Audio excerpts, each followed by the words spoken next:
지난 10몇 년 되돌아보면 선진국이 굉장히 아웃퍼폼을 했는데 그게 이제 좀 힘들 수 있다. 인플레이션 위험이 너무 크게 남아있기 때문에 지금은 미국 주식 중에서 특히 그런 성장주 이런 쪽은 할 때는 아니다. 저는 다음번 위기는 사실 스태그플레이셔너리 할 가능성이 높다.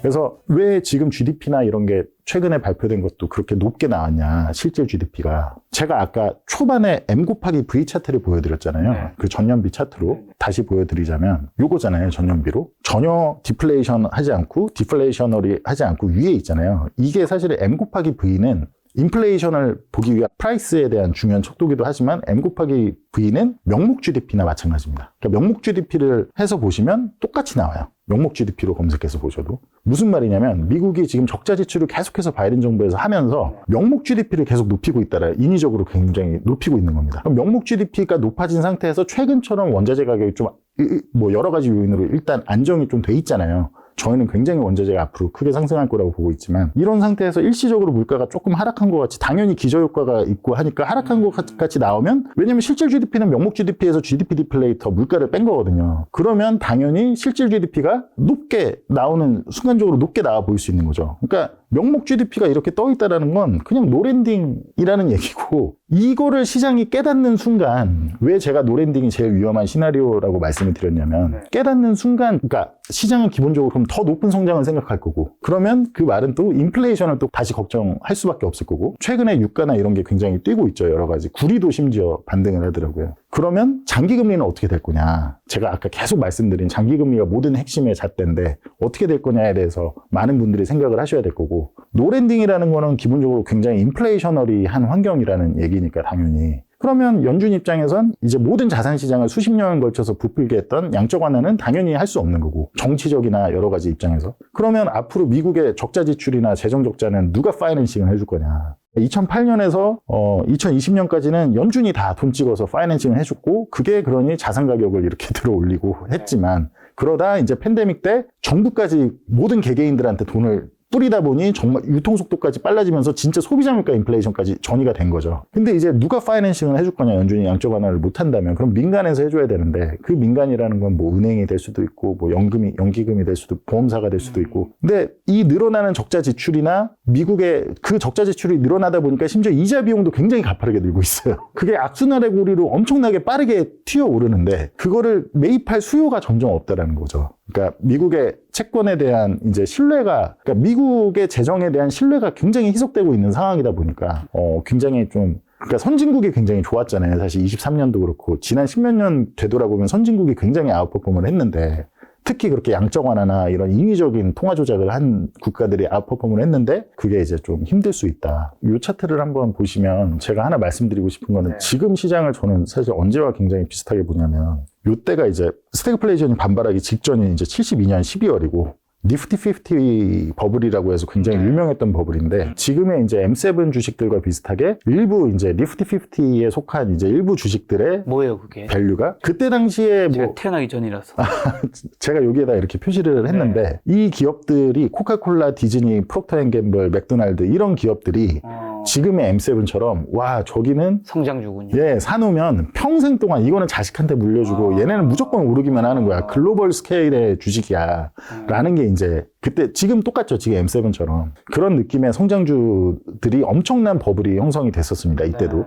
그러면서 결국에 요거는 이제 인플레이션 CPI율이고요. 제가 70년대 이렇게 그 웨이브로 왔었다라고 말씀드렸는데 결국에 인플레이션이 올라가니까 당연히 장기금리도 올랐겠죠. 오르면서 인플레이션이 오르든 안 내리든 지금은 사실 적자 지출 때문에 장기금리가 더 오를 수밖에 없다고 저는 보는데 어쨌든 그러면서 실제 금리가 과거와 다르게 오랜 시간 높게 유지가 되는 걸 이제 목격을 하니 다른 주식들은 그렇게 하락폭이 크지가 않았어요. 근데 이 주식, M7의 주식들이 엄청나게 하락을 해서 명목으로 거의 한 70%, 80%가 하락을 합니다. 10년 동안. 그리고 이제 이거를 실질로, CPI를 할인해서 실질로 하면 더 크게 하락을. 왜냐면, 70년대는 워낙 높은 물가가 계속 발생을 했기 때문에 장기금리 추이나 이제 이런 게 굉장히 지금 비슷하다. 70년대의 그런 환경하고. 그리고 이제 요거는 뭐 양적 완화, 요때가 이제 2009년 양적 완화가 시작한 여기가 리먼 사태고, 요 흰색이 이제 S&P 500입니다. 그리고 이 주황색 같은 경우는 GDP, 미국의 GDP 성장률인데 양적 완화가 시작되고 나서 주가는 엄청나게 많이 올랐죠.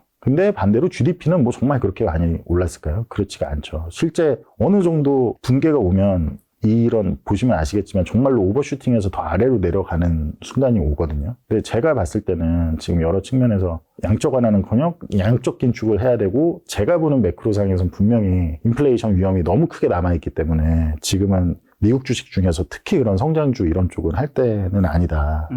장기 국채도 특히 제가 더 말씀드리고 싶은 건, 장기 국채가 그나마 미국 주식보다는 지금 그런 성장주들보다는 그래도 덜 괜찮다라고는 보지만, 많은 분들이 장기 국채를 살 때는 주식이 위험하고 이제 위기가 올 거라고 생각해서 그렇게 사신단 말이에요. 네. 근데 장기 국채에 대해서 꼭 명확히 아시면 좋겠다라고 말씀드리는 게, 장기 국채는 기본적으로 인플레이션이 있건 없건 절대 안전자산이 아닙니다. 그러니까 듀레이션 리스크가 너무 만기까지가 길기 때문에 안전자산이 아니고, 특히 앞으로 제가 예상하는 그 사이클이 맞다면 정말 전혀 안전자산이 아니기 때문에 위험하다. 그리고 최근에는 이제 신고점을 경신했으니, 굉장히 S&P 500인데요. 이것도 경신했으니 앞으로 뭐 여러 가지 통계가 나오고 있죠. 앞으로 뭐 얼마나 더 상승할 거고 막. 그러니까요. 네, 뭐 이런 나오면서 이제 포모를 많이 부추기는 경향이 있는데, 실제로 그러면 지금처럼 커브가 역전이 돼 있을 때, 요거는 이제 10년에서 2년 커브가 역전이 돼 있을 때 만약에 신고점을 경신할 경우 어떻게 움직였냐를 표시를 해주는 거거든요. 요때가 2000년 IT 버블 당시고, 요때가 이제 2008년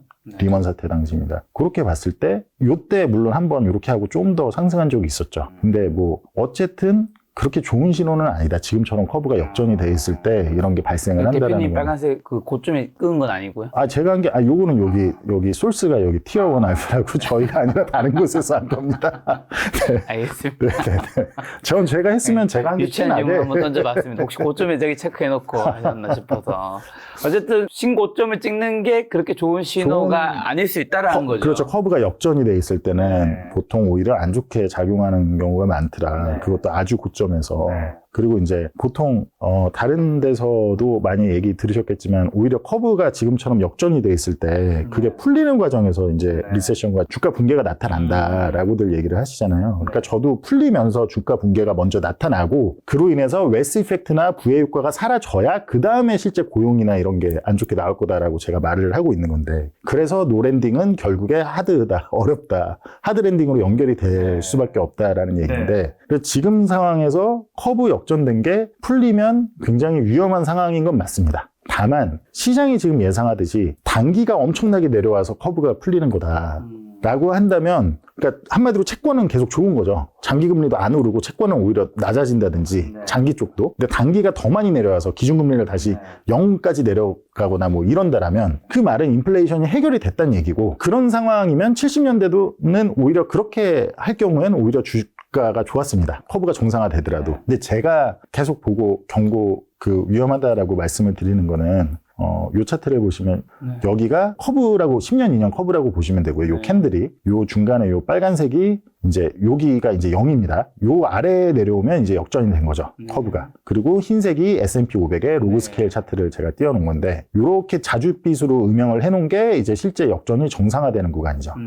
요럴 때 보면 여기가 2000년 IT 버블 당시 이제 주가가 빠졌을 때 이렇게 빠진 거고, 저는 이게 이제 저도 풀리면서 문제가 생길 거라고 보는데, 지금 매크로 환경에서는 베어 스티프닝, 그러니까 앞에 게 내려오면서 되는 게 아니라 뒤에 게 올라가면서 생기는, 지금 4%만 해도 장기금 10년짜리가 4%를 준다는 건 대단히 큰 착각에 기반을 한다고 저는 생각을 하거든요. 그러니까 물가도 굉장히 다시 낮아질 거고, 연준도 기준금리를 과거처럼 정말 내릴 수 있고, 막 그렇게 많이 내릴 수 있고, 이런 착각에 있는 거거든요. 근데 그거는 저는 아니라고 계속 제가 보고 있는 거기 때문에, 결국에는 장기금리가 앞에 기준금리는 조금 내려올 수는 있겠지만 그건 아주 조금일 거고, 장기물 중심으로 커브가 스티프닝이 될 거다. 장기금리가 많이 뛰어올라서. 그렇게 했을 때 그 상황이 제가 말씀드렸듯이 이번 주 수요일에 아주 중요한, 그게 일으킬 수 있는 수요일 전에 영상은 올라가야 되겠네요. 그러면 네, 그럴 것 같아요. 내일 올리겠습니다. 네네. 그렇기 때문에 지금 굉장히 사실은 중요한 지점이다. 공교롭게 그런 지점에 저희가 이제 작가님하고 촬영을 할 수 있게 됐다. 그래서 작년 7월에서 10월보다 좀 더한 구간이 발생할 수 있다라고. 주식시장이 더 떨어질 수 있다, 그런 의미인 건가요? 예, 많이 떨어질 수 있다. 그러니까 장기금리가 튀어오르 작년 7월 10월 제가 아까 보여드렸잖아요. QRA 이후에 네. 여기 보시면은 주식시장이 이때 막 하락했고 QRA 제가 이번 주 수요일에 있는다는 게 7월 말에 있었거든요. 작년에 있고 장기금리가 막 오르면서 시장이 하락하고 근데 이때 제니 옐런이 한 발 빼고 일단은 수습을 하죠. 이제 장기물을 발행하지 않겠다. 재정증권 빌스로 연명하겠다. 근데 제가 다시 말씀드리지만 그거는 이번에는 진짜 힘들다. 그럼 장기금리를 다시 발현을 할 거고 이거보다 근데 작년 7월에 그래서 거의 4,100 아래까지 내려갔던 게 지금 4,900 가까이 갔죠. 그러니까 어쨌든 굉장히 큰 변동성이 나타날 수 있고 거기에 이제 많은 분들이 간과를 하고 있지만 지금 중동 이슈나 여러 가지 인플레이션이 다시 오를 수밖에 없는 계속 미국의 적자 지출은 계속되고 있고 그런 게 많이 겹쳐진다면 특히 멀티플이 고평가된 일부 성장주나 이런 것들이 굉장히 위험할 수 있다라고 말씀을 드리겠습니다. 이걸 보시면 23년하고 지금까지 내내 주가의 상승을 일으킨 건 결국에 이 금리가 많이 하락할 거야 라는 모든 지금 이 정도로 지금 시장에 지난 10년 넘게보다 지금 더 이게 높은 거죠. 이런 그 시장 참여자들의 그런 희망이. 근데 이거에 지금 기반을 하고 장기금리가 다시 떨어질 거야 라는 걸 굉장히 많이 이제 기대를 하고 있는데 이거는 최근에 이제 홍해 사태 있고 나서 실제 물류가 어떻게 급하게 상승하고 있냐라고 봤을 때 제뉴얼이 이때가 굉장히 물가 오르기 직전에 이제 많이 뛰었을 때잖아요.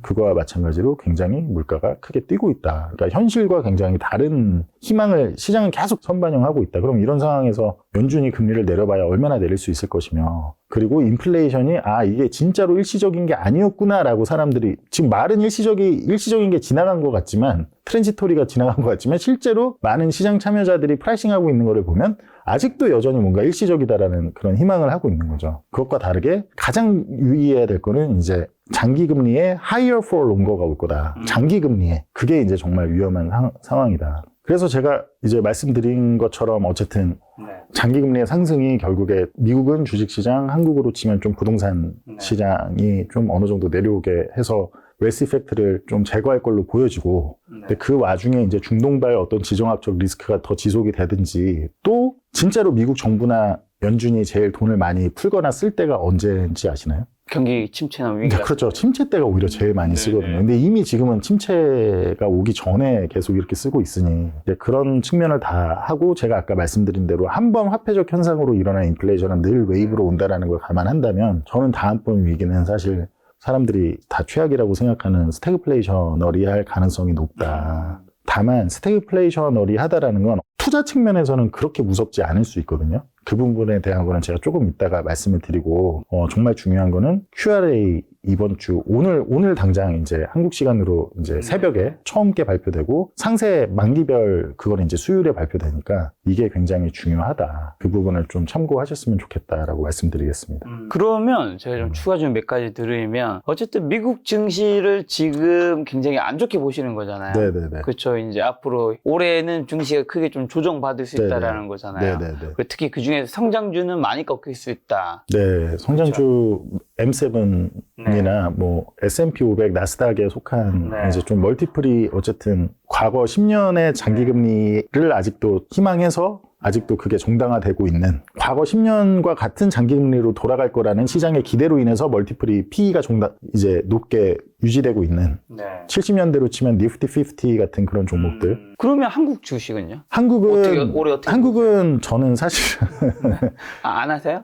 저희 회사가 투자 이렇게 고객 자산 하는 거에는 한국이 아주 조금 들어가 있긴 한데요, 현재. 다만 그래도 저는 이제 중국 이것도 얘기하면 많은 분들이 싫어하실 수 있는데 항생 쪽에 있는 상장된 이제 홍콩에 상장된 일부 중국 기술주들은 지금 가치주보다도 더한 가치주 영역으로 내려왔다라고 보고 그러니까 너무 매수하기 좋은 상황이라고 보고 한국도 비싸지는 않다. 다만 이제 미국이 그렇게 좀 크게 꺾이면 어떻게 꺾일 때 어떻게 될지는 좀 지켜봐야겠으나 다만 23년에 미국이 그렇게 계속 올라갈 때 예를 들면 한국이나 중국은 달랐잖아요. 그런 측면을 생각하고 또 미국에 대한 신뢰, 재정에 대한 신뢰가 없어진다는 건 결국 달러에 대한 신뢰가 좀 없어진다는 얘기일 수 있거든요. 그러니까 많은 분들이 미국에서 위기가 오면 달러가 무조건 강해진다. 미국에서 발생한 위기임에도 그렇게 많이 생각하시는데 70년대 같은 경우는 오히려 달러가 계속 약해졌습니다. 주가가 엄청나게 폭락하는 와중에도. 그럴 때는 어쨌든 인플레이션에 대한 해칭을 위해서 다른 통화나 이제 다른 자산을 좀 옮겨갈 수도 있는 거이기 때문에 그 부분까지 당장 타이밍이 어떻게 될지 모르겠으나 장기적인 관점에선 저는 그래도 한국 주식이 낫다라고 봅니다. 자, 그러면 미국 주식은 그러면 이제 언제부터 좀 사도 괜찮은 거예요? 지금 이제 조정이 온다라는 건데. 네네. 그러면 당장은 지금은 조정이 오니까 안 사는 게 좋은 거겠죠? 아니면 이 와중에도 사야 될 주식은 굳이 찾는 것보다는 안 사는 게 나은 거잖아요. 근데 이제 미국 주식 중에도 일부 예를 들어 에너지 주식이나 네. 인플레이션에 대한 해칭이 가능한 그런 주식들은 저는 괜찮다고 보고요. 지금 사기에 밸류에이션이 싸다. 그 혹시 아시나요? 그 엔비디아가 네. 지금 뭐 엑소모빌 뭐 여러 에너지주 대형 에너지 기업 10개를 합친 거보다 그 시총이 크거든요. 엔비디아 같은 경우가. 네. 근데 실제 벌어들이는 돈은 엑소모빌 단 하나의 매출보다 한참 적습니다. 그러니까 제가 말씀드리는 건 아까 제가 계속 설명드렸던 지금 멀티플에 대한 그런 꿈과 희망과 환상이 지금 굉장히 이제 인플레이션이 이렇게 근데 계속 지금 이미 벌써 3년째 발생 중인데 어떻게 그렇게 성장에 대한 환상이 계속 강한 건데 이제 그런 측면을 이해하시면 좋겠고 뭐 그런다고 해서 제가 생각하는 에너지 기업 중에 정말 좋은 곳들은 미국이 아니라 이제 일부 다른 브라질 같은 국가에 있긴 한데 브라질까지 가시면 안 될 것 같습니다. 아무도 안 사실 겁니다. 아니요, 근데 굉장히 아마 많은 분들이 아실 수도 있어요. 이제는 진짜요? 좀 저희가 그걸로 굉장히 저희도 수익을 23년에 많이 냈고 뭔데요? 그거를 제가 브라질 기업인데요, 뭐. 브라질 기업 근데 지금은 또 좀 비쌉니다. 그러니까 원유가 빠지는 동안에도 안 빠졌어요, 그거는. 근데 제가 그냥 말씀드리자면 페트로브라스라고 예, 굉장히 좋은 기업이고 유명한 기업. 미국에서 에너지 투자하는 분들 예, 저는 저만 되게 일찍부터 샀다고 생각했는데 사신 분들 좀 있고